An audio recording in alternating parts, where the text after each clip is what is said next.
I found out that my wife is sleeping with my own father. It still sounds like trashy TV drama when I say it out loud. But it happened to me, and it tore my life apart. I'm 30. I live in North Carolina. I always thought I got pretty lucky in life. A good job, a beautiful wife named Emily, supportive parents. We got married 2 years ago, and I believed everything would only get better. Life loves proving how naive you are. We lived separately, renting an apartment, and everything was fine until I got laid off. Rent was too expensive. Emily suggested, maybe we could live with your parents for a while, just until you're back on your feet. I hesitated. I felt ashamed. But my dad and mom insisted we stay with them. Your family, they said. Why struggle? It sounded right. Logical. Now I realize that decision destroyed my life. We moved in. The house is big, 2 floors. My dad is a former track coach. Fit, confident, the kind of man everyone respects. My mom is a calm homemaker with a gentle smile. It looked like a perfect picture. Emily bonded with them quickly, especially with my dad. He joked, she laughed, too eagerly. But I ignored it. I told myself, you're just insecure. You're jobless. She respects him because he's strong.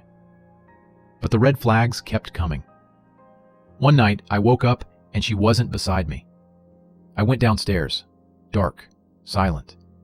I stepped outside. She was by the pool wearing his hoodie. My dad stood next to her, talking very close, too close. Everything okay? I asked. They jumped back like they touched electricity. Dad said, just couldn't sleep, getting some fresh air. Emily smiled like nothing was weird, but something froze inside me. Then came the workouts. She bought sports bras and tight shorts, though she never liked the gym. And guess what? My dad started training her every day for an hour in the garage, while I worked on my resume upstairs, trying to rebuild my career. And below me, she laughed at his jokes and grunted during workouts. I hated those sounds. After a couple of weeks, I confronted her. Don't you think you're spending too much time with my dad? She snapped. You want me to get out of shape? Or you want a fat wife? Then she walked away, leaving me feeling guilty for even asking. Smart move, Emily. One night, I heard footsteps. She thought I was asleep. I followed her quietly. She approached my parents' room, then turned and slipped into the guest room. My dad was already inside. My heart stopped. I stood outside the door and listened to their whispers, then her moans, the ones that used to be only mine. I wanted to burst inside, to scream, to fight, but I froze. Tears rolled down my face. I returned to bed and convinced myself I imagined it. I needed proof. The next day, I bought a tiny camera, hid it behind a photo album in the guest room. That night, they went there again. In the morning, while Emily showered, I grabbed the memory card and rushed to my car. My hands were shaking as I opened the recording. No doubts, no misinterpretations, no excuses. She was on top of him, naked, laughing, kissing him, calling him baby. And he said, "He's weak. You deserve a real man." I ripped the flashcard out and screamed so loud the car shook. I stormed into the house. They were in the living room, talking casually. I threw the camera at Emily's feet. "Play it." She went pale. Dad stepped forward.